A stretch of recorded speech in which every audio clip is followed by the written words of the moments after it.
The winter I turned 19 was the coldest in 40 years. People said that like it was a complaint. By the end of it, I understood it differently. The cold was the point. The cold was always the point. I was a freshman at Harwich University, which sits about as far north as a campus can sit before the administration runs out of reasons to call it a university and starts calling it a research station. The buildings were connected by underground tunnels because the administration had long ago admitted that walking between them in January would kill you. We lived underground like animals for 4 months out of the year, surfacing only when the food ran out or a class required it. The tunnels smelled like old concrete and forced air heat, and the accumulated decades of students who had made the same bargain, stay warm, stay alive, stay underground. Most of us didn't mind. You get used to the dark. My name is Luke Callahan.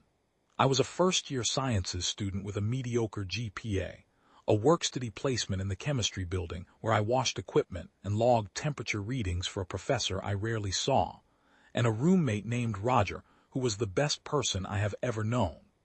I want to say that plainly at the start, because by the time this story reaches its middle you will understand why it needs to be said at the beginning, where the weight of it can grow alongside everything else.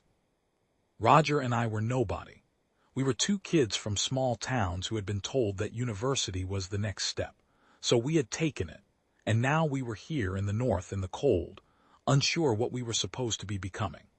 We ate dining hall food and stayed up too late and made bad decisions with money and played cards on Thursday nights with 2 other guys from our floor whose names I have since lost, which bothers me more than it probably should. I think if nothing extraordinary had happened, we would have graduated in 4 years and lived ordinary lives and been reasonably content. I have thought about that version of things more times than I can count. I find it easier to think about than most of the alternatives. It started in the laundry room. Late November, finals 3 weeks out. Roger and I had put off laundry until we were down to our last clean anything, which meant a 10 o'clock run to the basement of Pemberton Hall with a bag of quarters and 2 beers each to make the waiting bearable. The laundry room was in the sub-basement, 1 level below the tunnel network, and it smelled like detergent and old pipes, and the particular staleness of any room that lives below ground and sees fluorescent light every hour of the day. 8 washers, 8 dryers, a row of folding tables that nobody wiped down, 2 plastic chairs. We had it to ourselves, which was fine. That was where I first saw Lily. She came in at 10:30 with a laundry bag over one shoulder and a look on her face like she was somewhere else entirely. Blonde, pale in a way that winter alone does not account for, eyes the color of lake ice in February, that flat, pressurized blue that has no warmth in it and does not apologize for the fact. She was beautiful in the way that certain things are beautiful because your brain cannot immediately classify them as a threat. She loaded a machine and left, and I noticed she had left a roll of quarters on top of the dryer. I should have set them aside and forgotten about it. Instead, beer being what it is, I decided to return them. Lily's room was in the east wing, 1 floor up. The door was unlocked. She had come back ahead of me and not latched it behind her. I could hear voices inside, low and strange, so I pushed the door open an inch and looked in, because I was 19 and curious, and not yet wise enough to fear what curiosity costs. The room was cold. Not the mild cool of a room with the window cracked. Cold the way a meat locker is cold, cold that had weight and intent, cold that registered in your throat before your skin and made each breath a small labor. Both windows were open to the November night, and both girls, Lily and her roommate Constance, who I had seen around campus and who had the same pale quality to her, the same stillness in the eyes, were standing in the middle of the room in the dark, heads tilted back, breathing it in. Their arms were loose at their sides. They were trembling, but not with cold, with something that looked like relief, like a creature returning to the environment it was built for. Then Lily's shirt fell open, and I saw what was underneath. The tentacles unfolded from somewhere in her chest cavity, smooth, pale, segmented, each one moving with the slow, deliberate patience of something that has never needed to hurry because it has never been hunted. They were organs, internal organs, worn on the outside, reaching for the cold air with what could only be described as hunger. They were not aggressive in that moment. They were simply present, the way a hand is present when it opens. Constance produced a canister from under the bed, pressurized, industrial, the kind of thing you sign a form to handle, and sprayed cryogenic gas across Lily's face and chest, and Lily arched backward, and made a sound that was nothing a human throat could make. A sound that had harmonics in it that did not belong to any instrument or any animal I had ever encountered. I was back in the hallway before I understood that I had moved, my back against the wall, the quarters still in my hand. I want to tell you I immediately understood what I had seen. I did not. The human mind has a powerful immune response to impossible information. It quarantines it. It builds a wall between what the eyes reported and what the brain is willing to process, and it stands at that wall and insists there must be an explanation on the other side. Cold weather medical condition, some kind of prosthetics, a trick of the beer and the dark. I spent 3 days in that quarantine. I went to class. I ate my meals. I kept looking at Lily across the dining hall. She sat with Constance always, never with anyone else, at a corner table near the window, where the frost came off the glass in small, visible crystals. And I thought about the canister, and I thought about the sound she made, and I told myself there was an explanation. Then Bobby Johnson turned up dead. Bobby was a third year, played lacrosse, had a girlfriend named Melody, and no enemies worth mentioning. They found him in his off-campus apartment on a Tuesday morning, frozen solid from the inside out, mouth locked open in a shape that had no name in the human expression vocabulary, not fear, not pain, not surprise, but something that seemed to combine elements of all three into a configuration no living face had ever held. The forensic team couldn't explain the mechanism. The campus paper ran a story that said acute hypothermia, and left it at that because the paper was run by 20-year-olds who were themselves frightened and not equipped to push harder. Detective Amanda Watts, who handled university jurisdiction cases, and who I knew slightly because she had dated my cousin the year before and had come to a family dinner once, told the press they were pursuing all avenues. I went to Amanda the day after Bobby's story ran.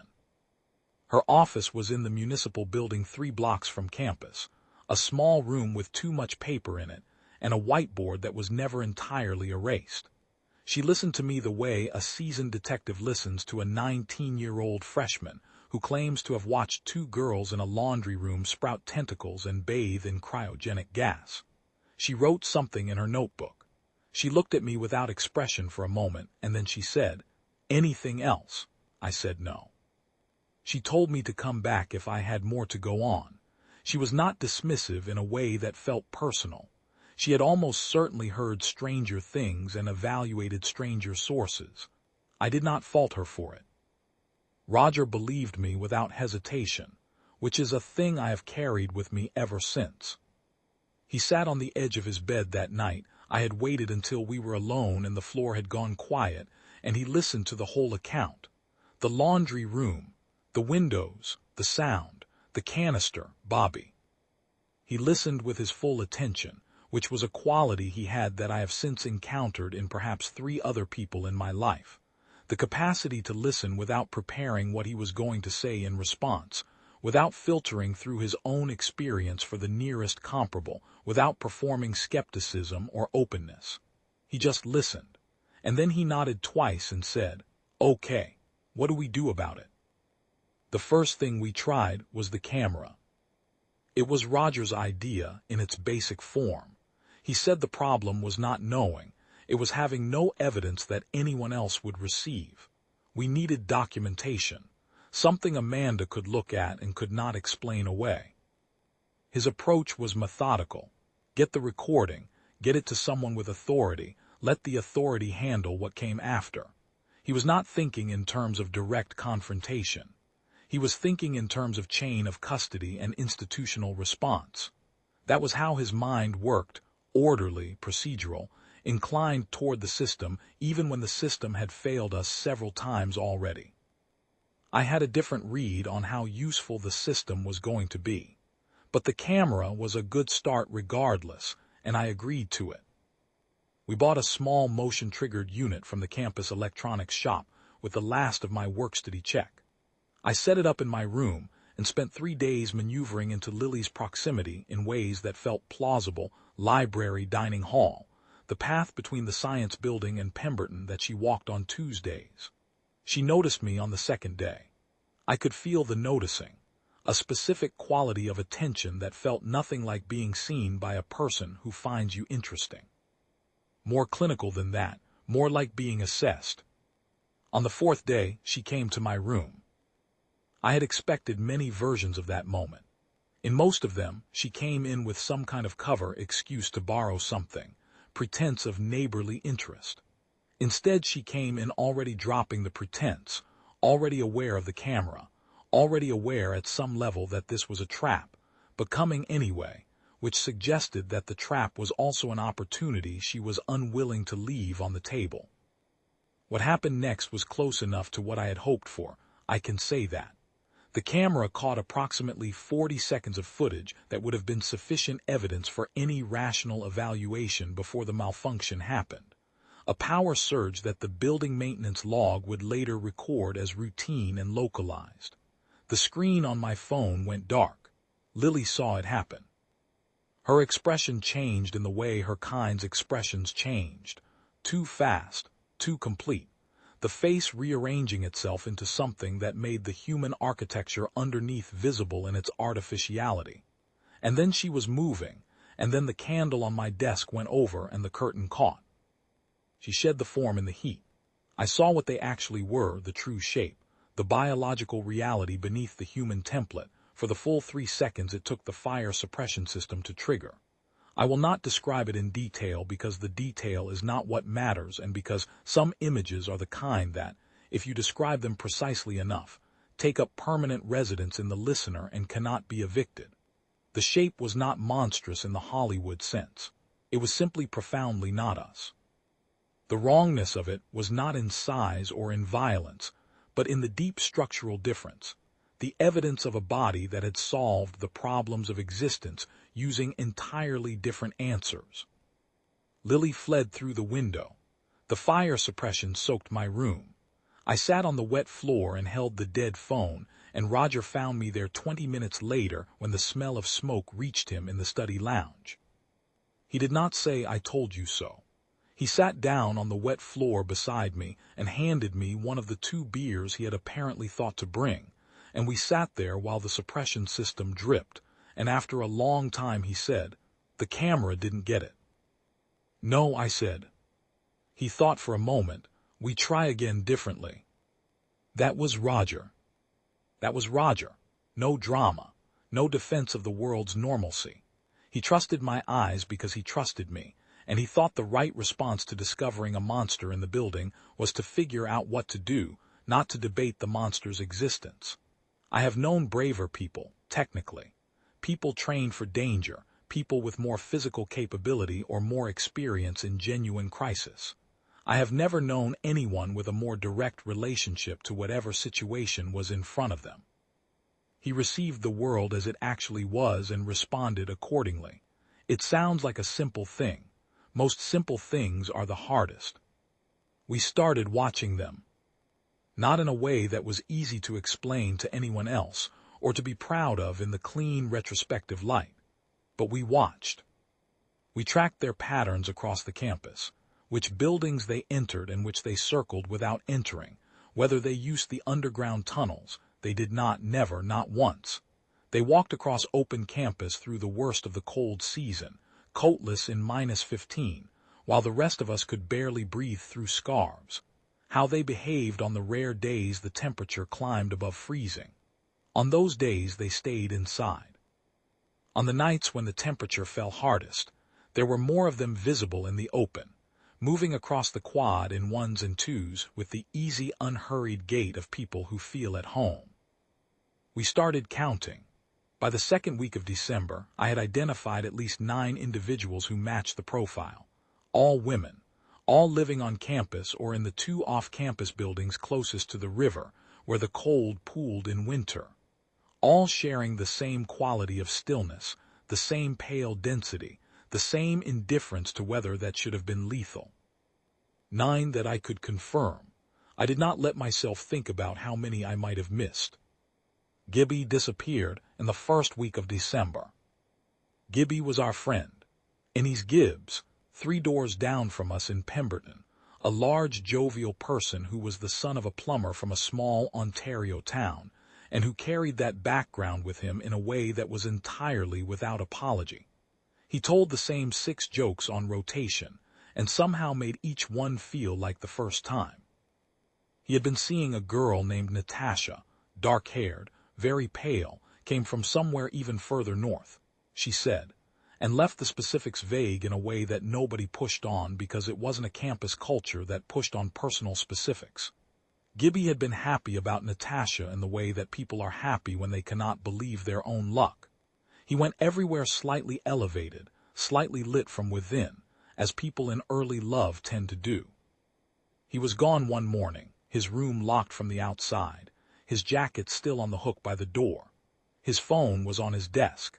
His laptop was open to a page he had been reading. Everything in the room was arranged like a life that had been briefly interrupted and expected to resume, and the fact of that arrangement, the normalcy of it, the jacket on the hook especially, because it was -20 outside, was more disturbing than any degree of visible disorder could have been. The campus went into a low-grade panic. Missing student, police involvement, posters on the bulletin boards that no one knew how to look at directly, because looking at them directly required accepting what they implied. His parents drove up from Ontario in a day and a half and sat in the campus security office looking the way people look when they are trying very hard not to understand what they already understand. I knew what had happened to Gibby. I could not prove it, and I could not say it in any way that would be received as anything other than the rambling of a disturbed freshman. That was the thing about those weeks that I still carry in my chest like a splinter too deep to reach. The knowing without being able to act on it.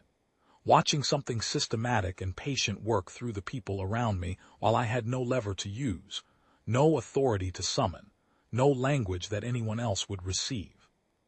The impotence of it was a specific kind of suffering. Not the grief, not yet, the grief came later and was its own thing entirely, but the impotence. The helplessness of the correctly informed with no means of transmission. I thought about that a great deal during those weeks. The way information can be perfectly accurate and perfectly useless simultaneously, depending on the container you try to pour it into. I had seen what I had seen. The evidence was in my own memory, vivid and detailed and unambiguous, and it was worth nothing in any forum that had the power to act on it because the evidence was in my own memory. We have built our institutions around the problem of self-interested witnesses, of people who see what they want to see, of testimony warped by desire and fear, and the human tendency towards self-confirmation. Those institutions are correct and important. They were also, in this specific situation, a wall I could not get through.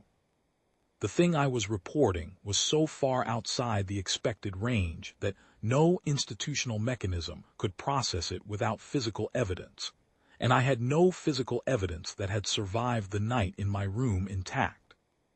What I had was Roger, and Roger said, "We try again differently." I went to Amanda again. This time I had more. The pattern of cold rooms, the pattern of missing and dead young men, the absence of coats. The specific physiological profile of the victims, the locations and timing and the common thread of the women involved. She listened differently the second time. She did not write in her notebook. She looked at me across her desk with an expression I could not fully read, not belief, exactly, but a recalibration. A detective calculating new priors, adjusting the baseline, leaving more room in the framework for things that do not fit the standard template. She told me she needed physical evidence. I told her I was working on it. Roger, meanwhile, had started talking to Constance. He did not tell me right away. When he did tell me, He was careful about how he said it, not defensive, but deliberate, as though he had arranged the words in advance to make sure they landed without unnecessary alarm. He said he had run into her in the chemistry building of all places, where she apparently had a lab section on Tuesday afternoons. He said they had talked. He said she was not what we thought. I told him to stay away from her. I said it clearly and without softening it. I told him what I thought she was, what I was increasingly certain her kind had done to Bobby and to Gibby, and I told him that whatever she had said to him was designed to keep him proximate and compliant. I was not gentle about it. I was frightened for him in a way that made gentleness impossible. He listened to me say all of it with his full attention, the way he always did. And then he said, "Luke, I hear you, but I think she's telling me the truth." I should have tried harder. I have replayed that conversation across the years and tried to find the version where I say the thing that changes what happens next. I have never found it. You can know a person completely and love them without qualification, and still fail them at the exact moment that matters most, because you are trying to hold two things at once, their safety and their autonomy. And those two things can pull in opposite directions so hard that holding both means holding neither. Here is what Constance told Roger, and what Roger told me, and what I have since had years to sit with. They came from somewhere cold, a planetary system older than this one, orbiting a dim red star at the edge of what we would calculate as the habitable zone. Their world had cooled over a geological cycle spanning hundreds of millions of years, the star's output fatting as the planet's core went quiet, the oceans freezing over from the poles inward across millennia. The surviving population had adapted. Not quickly, in evolutionary terms, nothing adapts quickly in evolutionary terms, but persistently. Generation by generation, the survivors were the ones who could manage lower and lower internal temperatures, who could function in cold that killed everything else, who rebuilt their biology from the inside out to operate in conditions that should have been lethal. The tentacles were the result of that adaptation, a respiratory and reproductive system that had evolved to function optimally below zero, and that could not easily retract once the body dropped to operating temperature. They were not invaders in the war movie sense.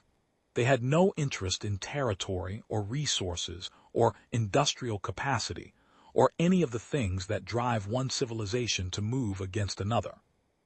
They were a species at the end of its reproductive viability, a crisis that had been building across their last dozen generations, and they had found Earth by following the thermal signature of a warm biosphere and sent scouts ahead to determine if the species here could serve as compatible hosts for their reproductive process.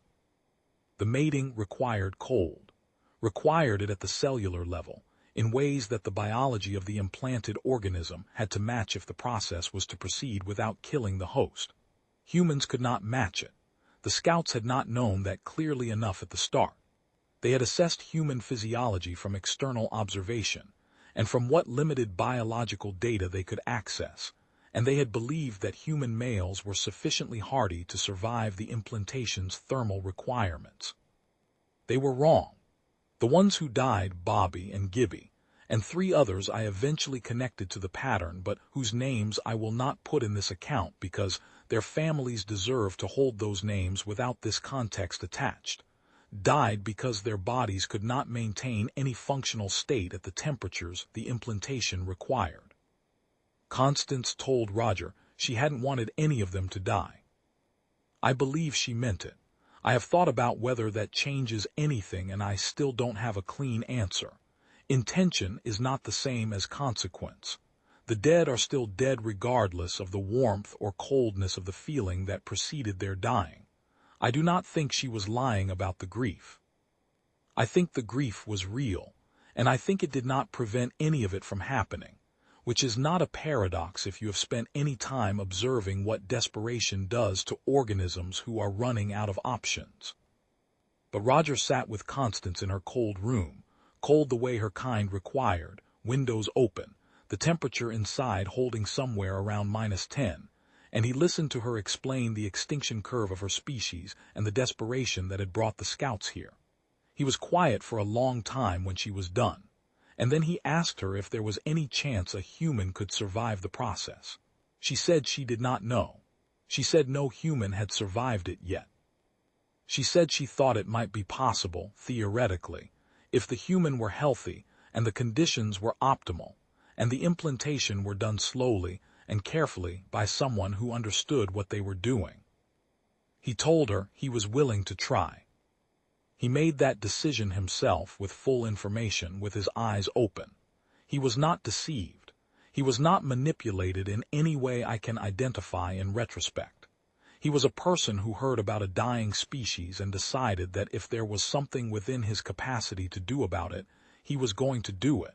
That was who he was. That is the true version of what happened. I was across campus when it happened. I had spent the evening with Amanda. She had requested the meeting, which meant she had moved past her skepticism far enough to want more data. We sat in her office for 3 hours going through what I knew, what she knew, what the forensic reports suggested, and what they couldn't explain. 2 more students had turned up in the previous week with the same symptom profile as Bobby, frozen from the inside, the expression on their faces that had no name, and the official explanation of acute environmental hypothermia was straining under the weight of the pattern.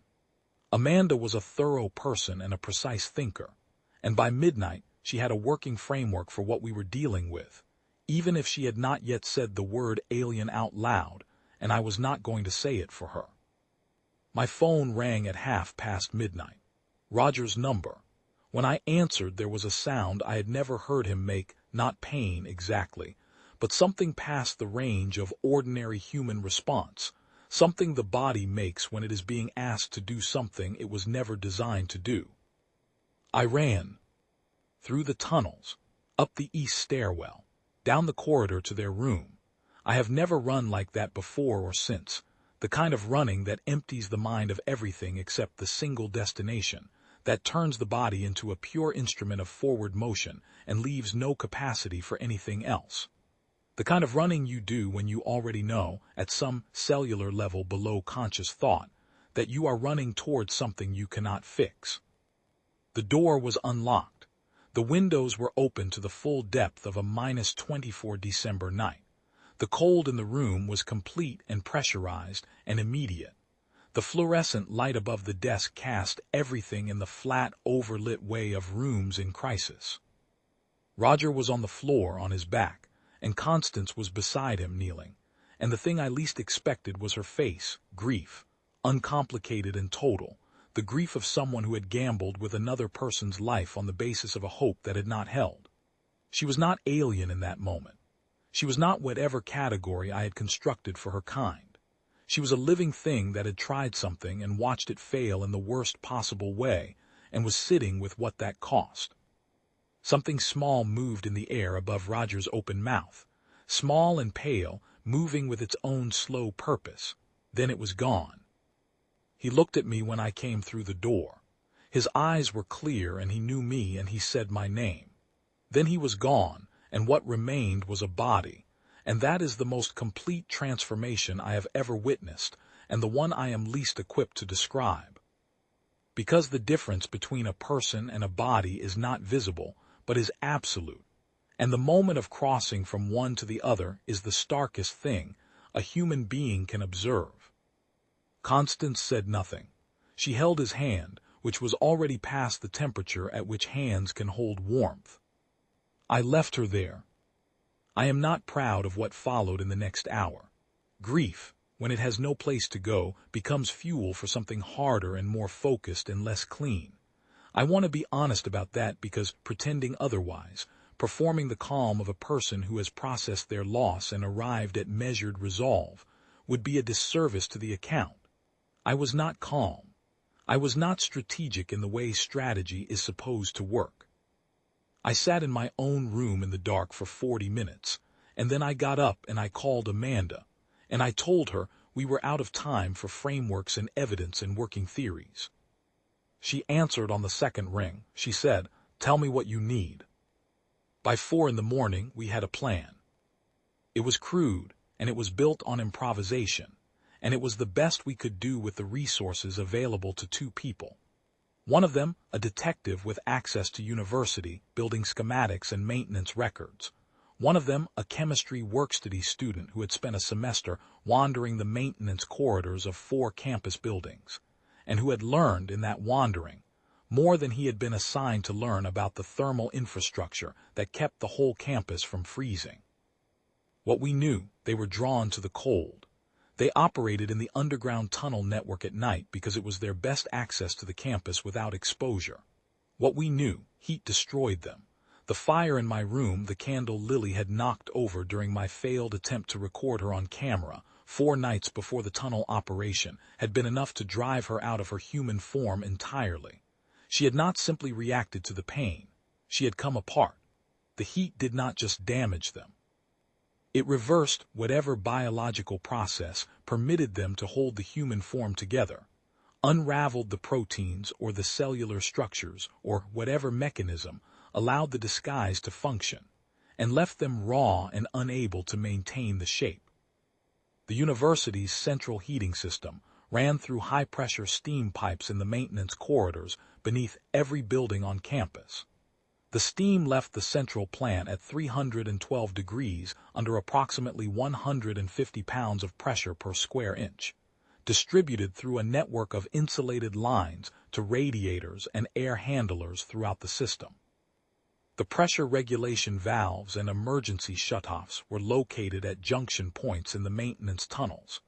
I had seen them on my work-study rounds, and had noted them the way you note anything that seems like it might matter someday, not knowing then what someday would look like. The central tunnel junction was the intersection of 4 major corridors beneath the campus core. It was where the heating lines crossed, where the emergency pressure manifold was located, where any disruption to the system would be most total. We set up there at 5 in the morning. The temperature outside was -27. The tunnel junction was cold because the heating system ran at reduced pressure through the overnight hours standard efficiency protocol, and we were counting on the cold being enough to draw them into the covered network rather than across open campus. Amanda had the maintenance schematics. I had the layout memorized. We had a crowbar and a pipe wrench, and a detailed knowledge of where the emergency pressure release coupling was located, and what it would do when it was cracked. It worked. That sentence covers an hour I am still not able to account for in clean linear terms. There were 4 of them in the tunnel when they found us. Lily, who I recognized without difficulty. Natasha, whom I had not seen since Gibby disappeared, and whose face had a quality of controlled grief that mirrored Constance's, and that I noticed and filed without having any use for it in the moment. 2 others I recognized as faces from campus, girls I had passed 100 times in the dining hall and the library and the tunnel corridors without registering as anything beyond students. In the tunnel under the fluorescent emergency lighting they looked almost ordinary. Almost. The cold they carried with them was perceptible as a pressure change before it was perceptible as temperature. Your sinuses registered it. Your inner ear made a small, involuntary adjustment, and then the cold arrived in your chest, and the calculation became immediate. Lily recognized me. She stopped perhaps 10 feet out, and the others stopped with her, that coordinated stillness that I had observed from a distance a dozen times, and that never looked quite right up close because the synchronization was too complete, too instantaneous, no lag for individual human reaction time. All 4 of them perfectly still, perfectly aligned, the way a school of fish turns not together, but as one organism. She told me I didn't understand what I was doing. She said it evenly, without threat in the voice, in the tone of someone correcting a misunderstanding before it required escalation. She said her kind were not here to harm anyone. She said the deaths had been mistakes, failures of biological knowledge, and that they would not have happened if the scouts had fully understood the limits of human physiology before beginning. She said there were hundreds of thousands of her kind in cryosuspension in orbit, waiting on the scouts' report, and that what I was doing would strand them. I had not known about the hundreds of thousands. I stood with that for a moment. The full weight of it, lives that would end because of what I was about to do, lives I had no way to reach or to save or to factor into any calculation I was capable of making.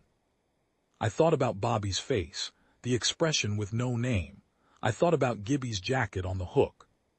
I thought about Roger on the floor of a cold room saying my name. I told her she was right that I didn't understand most of it. I told her I was sorry about the parts I did understand. I told her the deaths she called mistakes were not mistakes by any definition I had access to. And I told her none of it changed what I was going to do. She had a response to that ready. I could see it forming not in her expression, which barely moved, but in a shift in the posture, a slight forward lean, the biological preparation of something about to accelerate. She was going to make an argument for survival that had the full weight of a species extinction behind it, and it was going to be a strong argument, and I was aware that if I let it continue long enough I might not be able to act. I did not let it continue. I said, "Amanda." She came at me at the same moment. Amanda's wrench found the manifold coupling, faster than I was prepared for and faster than anything that size should have been able to move. The tentacles cleared her chest before she had covered half the distance. Amanda hit the manifold at the precise moment. I will say it simply. The emergency pressure release cracked the high-pressure line at the junction coupling, and what came through was superheated steam at full plant pressure, 312 degrees, 150 pounds per square inch, in a confined tunnel junction 12 feet wide and 8 feet high. The sound was a mechanical scream that the concrete walls threw back from every direction simultaneously. The steam cloud filled the junction in under 5 seconds. I was behind the pressure shield of the far tunnel entrance, a structural recess I had identified from the schematics, deep enough to break the direct blast front. Amanda was behind me. The heat reached us as a wave of air that felt like opening an oven, and then the pressure differential in the tunnel system equalized and the steam billowed, and then the sound tapered into a high mechanical hiss. What happened in the steam cloud I will not describe in more detail than this. It was quick, and it was final, and it was not clean. They made sounds. Not the same sound as before, not the relief or the pleasure of the cold, but something stripped of the human overlay, something that came from whatever they actually were underneath the adaptation that let them pass. Lily held the form the longest. I do not know whether that was strength or simply biology, whether the more complete adaptation held together better under thermal assault. In the end, the heat was what it always is, indifferent, absolute, patient beyond any organism's capacity to outlast it. When the steam cleared enough to see, there was nothing in the junction that required further action. Constance was not in the tunnel. I had not expected her to be. I found her an hour later in the cold room, still on the floor beside Roger's body. She had not moved. The windows were still open, the night still pouring in, the temperature in the room deep enough that my breath came out in solid clouds. She looked up when I came in and there was nothing threatening in it. She was empty in the way that genuine grief empties a thing, down to the structural minimum, nothing left that could be mistaken for menace or intent. I stood in the doorway for a long time. Roger had said, "I think she's telling the truth." I did not use the pipe wrench on Constance.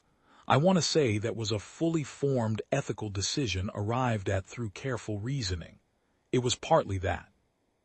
It was partly that she was sitting beside my dead friend with his hand in hers, and had not moved toward me, and posed no immediate threat. And there is a line somewhere in the human moral architecture between defense and execution that I was not willing to cross when the target was stationary and grieving, and had already lost whatever operation she had come here to complete. I called Amanda from the doorway. She came with 2 other officers and they took Constance into custody, and whatever happened after that happened without my involvement. I was not part of those decisions, and no one asked me to be.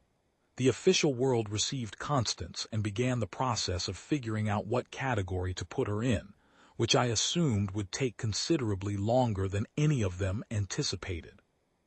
When they led Constance out of the room, she paused at the door and looked back at Roger. She said something in a language I did not recognize. Short, 3 syllables. The cadence of it was the cadence of a farewell, and I have never asked anyone to translate it because I don't want to know if I'm wrong about what it was. The university put out a statement about a carbon monoxide event in the Pemberton Hall tunnel network. Maintenance failure, steam pipe rupture, emergency response required. 2 students confirmed deceased. Roger's name was included with his parents' permission, and the other name listed was a cover identity for someone the university and the local police had agreed not to explain publicly. The federal agency that absorbed the investigation came in quietly over the following week, collected everything that could be collected, and left without speaking to me directly, which I have since interpreted as their judgment that I was not a security concern. I knew what I had seen, but I had no means of proving it and every incentive to be quiet about it. I graduated in 4 years. Chemistry degree. Not a distinguished academic career, but a completed one, which under the circumstances felt like the appropriate metric. I went home the summer after freshman year, and my mother asked me if I was all right, and I said yes, which was true in the way that things can be true at the surface, while something entirely different operates underneath. She looked at me for a moment longer than the answer required, and then she nodded and started talking about something else, because she was a person who understood that some things needed to come out on their own schedule, and that pushing before they were ready was a form of damage. Amanda called me twice in the years that followed. The first call came 18 months after the tunnel, to tell me that the investigation had been absorbed by a federal agency she declined to name, and that the classification level involved meant she would not be able to discuss any aspect of it going forward. The second call came 3 years after that, brief and oddly formal, to tell me that the biological samples from the tunnel and from Roger's body had been classified at a level that precluded any further communication on the subject, and that she was calling now, before the classification came down, because she wanted me to know that someone outside of me also held the knowledge of what had happened. She said, "You're not the only one who knows." Then she said goodbye. I thanked her. That was the last conversation. I am older now. I teach chemistry at a small college on the East Coast where the winters are mild. I have arranged my life in a specific radius around that mildness, the latitude, the proximity to the coast, the maritime air that keeps the temperatures from falling too far. My colleagues think I simply prefer warmth. That is true, and it is not the whole truth, and the whole truth is not something I have ever found occasion to share. I live alone. I have a dog, a large, calm, undemanding animal named after a theorem I find beautiful, and a house that is slightly too big for one person, and that I have arranged over the years into something that functions. I sleep well enough, which took years to become true, and which I am grateful for without being able to entirely trust. On the worst nights I am back in the tunnel in the steam, and the sounds are there again, but those nights are less frequent than they used to be, and the mornings after are manageable. You learn the management. It is a practical skill like any other. I do not think about that winter every day. That also took years. What I think about when I think about it is Roger. Not the moment at the end. I have worked hard to keep that moment in its proper scale, significant, definitive part of the record, without letting it eclipse everything that preceded it. I think about the earlier moments. The laundry room at 10 o'clock, 2 beers in, the machines running, him laughing at something I've already lost. The way he listened. The way he said, "Okay, what do we do about it?" without flinching or performing or making the situation about his own response to it. The decision he made at the end, which I have examined from every angle available to me in the years since, and which I cannot in good conscience call wrong. I can call it unbearable. Those are not the same thing. Here is what I know about what happened, and what it cost, and what it proved. They came here because they were dying. They used what they had: appearance, adaptation, biological imperative as powerful as any drive evolution has ever produced. Because survival is the oldest argument any species makes, and it does not require justification to feel absolutely compelling from the inside. They were not malicious in the way that word usually functions. They were desperate, which is a different thing and in some ways a more frightening one, because desperation has a logic that malice does not.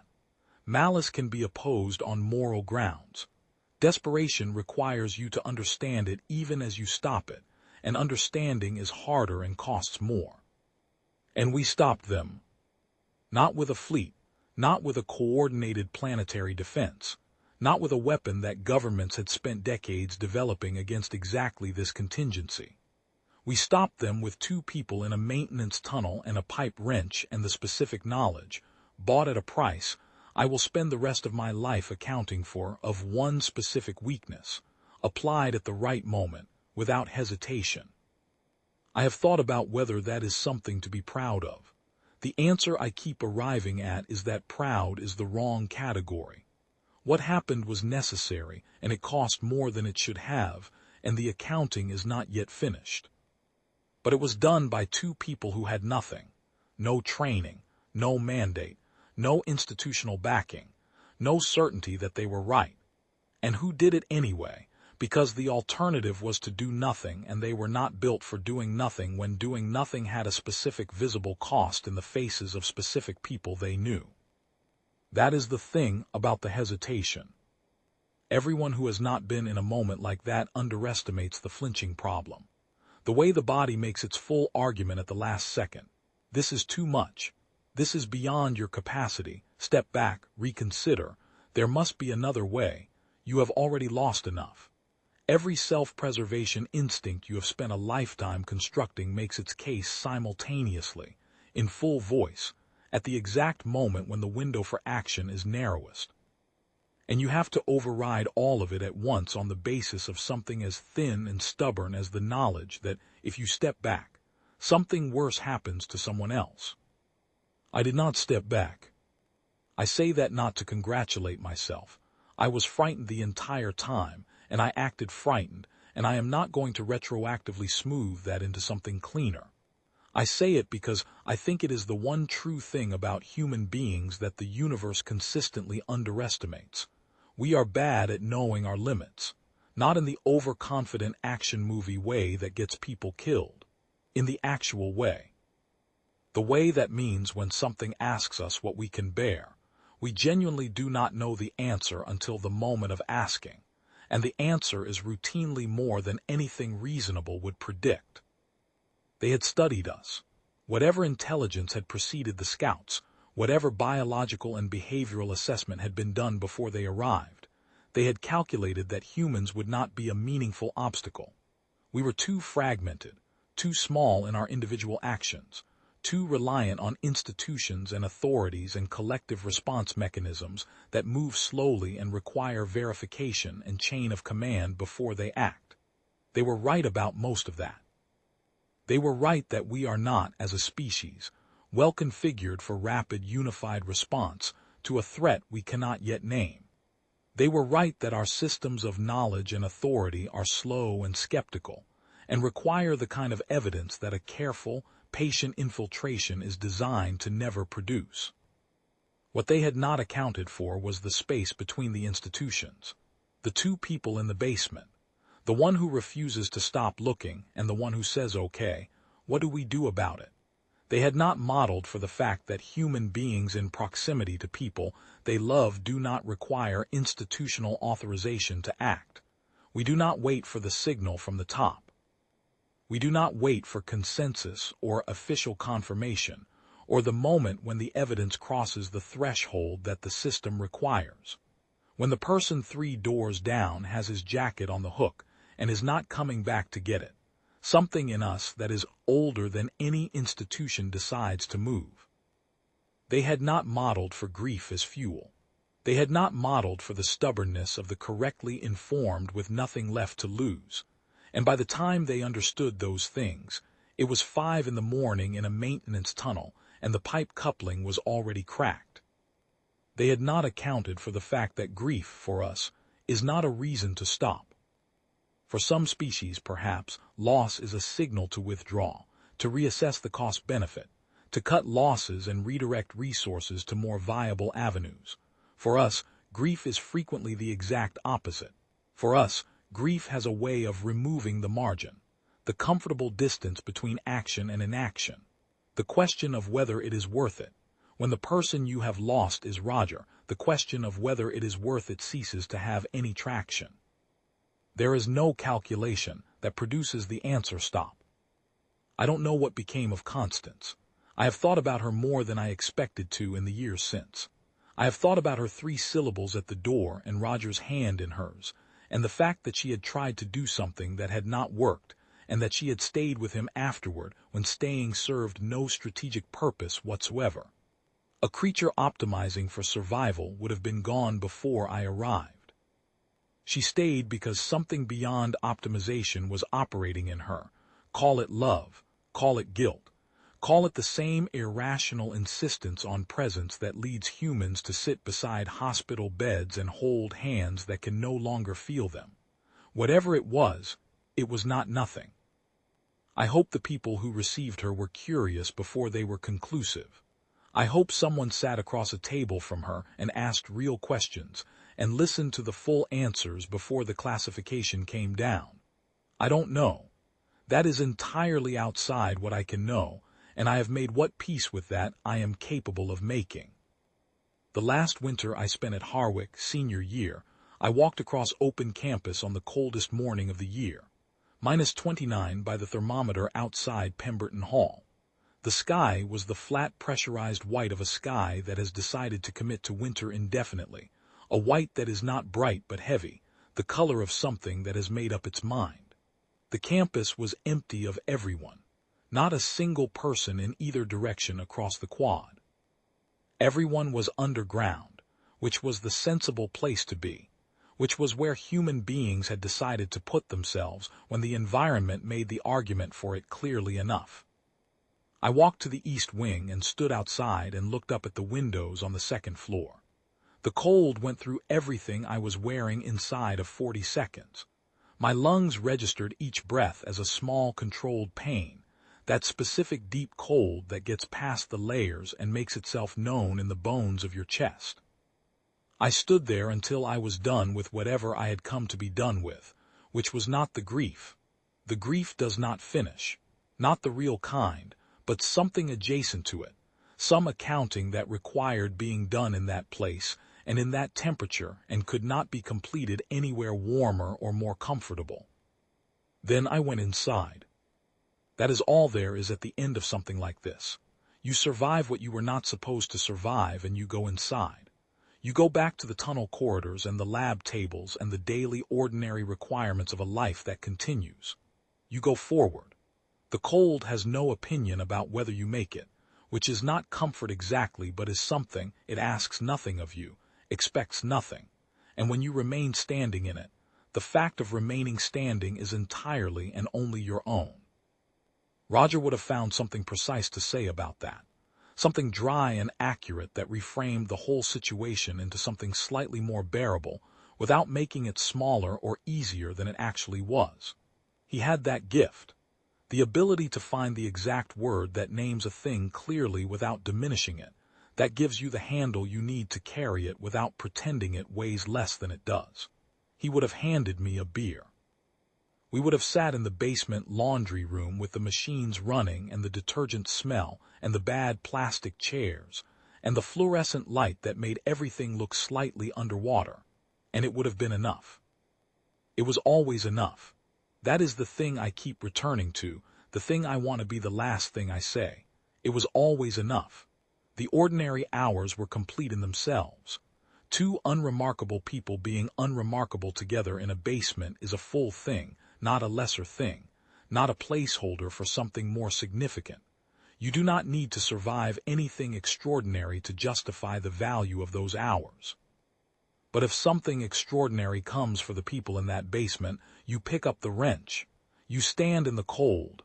You do not step back. That is what we are at the bottom of everything. Not heroes. Not anything that requires a category beyond ordinary people who refused, at the specific moment it mattered, to stop. They walked into that and found out what it costs to underestimate it. I think about Roger every day. I think the least I can do is make sure that's true.